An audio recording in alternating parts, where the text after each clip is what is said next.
Ein Tag am See. Es ist ein heißer Sommertag, und die Sonne scheint hell. Laura wacht früh auf und freut sich, denn heute geht sie mit ihrer Familie zum See.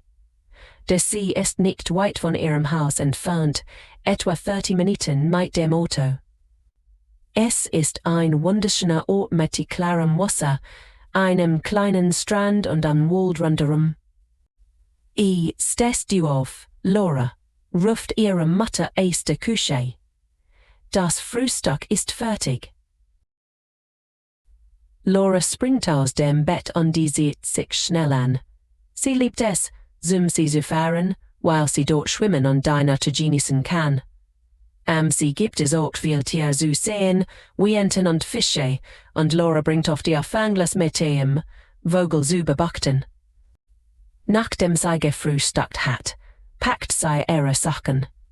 Sie nimmt ihren Badeanzug, ein Handtuch, ein Sonnencreme und natürlich ihr Fernglas. Ich bin bereit, ruft sie und rennt zum Auto. Ihre Eltern und ihr kleiner Bruder Tim warten schon.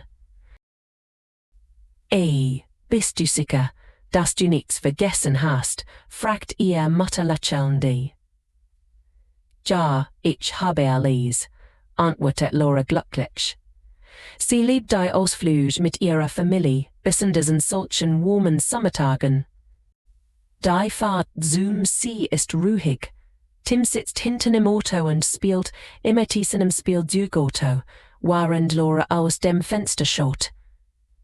Die Baum und Felder sehen vorbei, und bald können sie das Wasser des Sees in der Ferne sehen.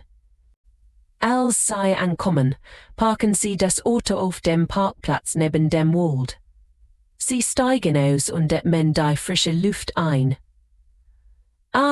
Ich liebe den Geruch des Waldes, sagt Laura's weiter und trägt die Kühlbox mit dem Essen zum Strand.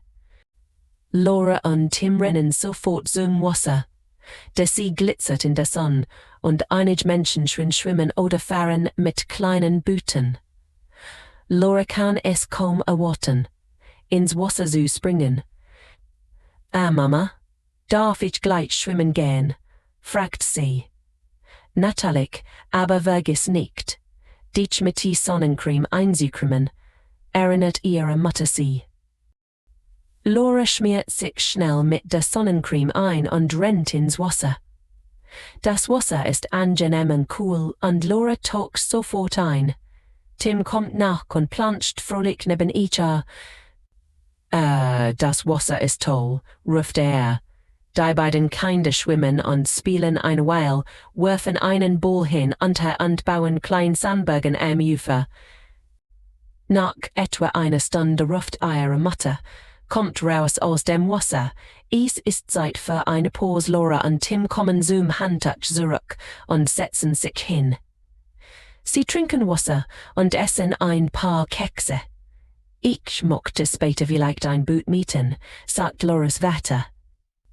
Wer hat Lust, mit mir zu fahren? Ich, ruft Tim sofort. Ich möchte auch ein Boot fahren, Laura lacht. Ich komme auch mit. Das wird bestimmt lustig. Nachdem sie sich ein wenig ausgeruht haben, gehen sie alle zur Bootsvermietung. Laura's Vater mietet ein kleines Ruderboot und sie steigen vorsichtig ein. Setzt euch hin und bleibt ruhig, damit das Boot nicht kippt, sagt er lächelnd, während er beginnt zu rudern. Tim sitzt vorn und schaut neugierig aufs Wasser, während Laura hinten sitzt und die Aussicht genießt. Der See ist ruhig, und sie gleiten langsam über das Wasser. Laura sieht eine Gruppe von Enten, die in der Nähe schwimmen. Schau mal, Tim. Die Enten, sagt sie und deutet auf die Vogel. Tim lacht und winkt den Enten zu.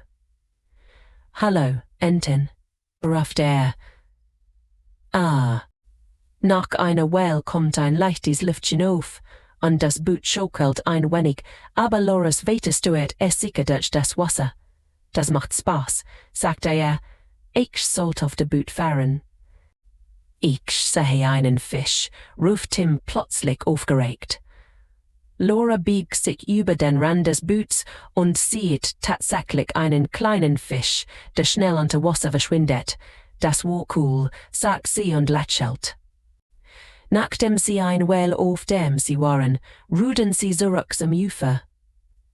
Laura ist ein wenig müde, aber glücklich. Sie legt sich auf ihr Handtuch und schaut in den blauen Himmel. Ein paar Wolken ziehen vorbei, und sie hört das sanfte Raschen des Wassers. Das ist der perfekte Tag, denkt sie. Am Nachmittag beschließt Laura, noch einmal schwimmen zu gehen. Sie nimmt ihr Fernglas und läuft zum Wasser. Diesmal schwimmt sie ein wenig weiter hinaus, bleibt aber immer in der Nähe des Ufers. Sie sieht einen Vogel, der über den sie fliegen, und beobachtet sie mit ihrem Fernglas. Das sind sicher Moen, sagt sie zu sich selbst und ist stolz darauf, dass sie die Vogel erkannt hat. Als der Nachmittag langsam zu Ende geht, ruft ihr Mutter. Es ist Zeit. Nach Hause zu fahren. Laura ist ein bisschen traurig, dass der Tag so schnell vorbei ist, aber sie hat viele schöne Erinnerungen gesammelt. Können wir bald wiederkommen? Fragt sie. Natürlich, antwortet ihr weiter. Wir können nächsten Samstag wieder hierher fahren, wenn das Wetter schön bleibt. Auf dem Rückweg im Auto schlaft Tim sofort ein, müde vom ganzen Spielen und Schwimmen. Laura lehnt sich zurück und schaut aus dem Fenster. Die Sonne geht langsam unter und der Himmel färbt sich rosa und orange. Das war wirklich ein toller Tag, denkt sie. Als sie nach Hause kommen, packt Laura ihr Sachen aus und geht ins Bett. Sie fühlt sich glücklich und zufrieden. Bevor sie einschläft, denkt sie noch einmal an den schönen Tag am See und freut sich schon auf das nächste Mal.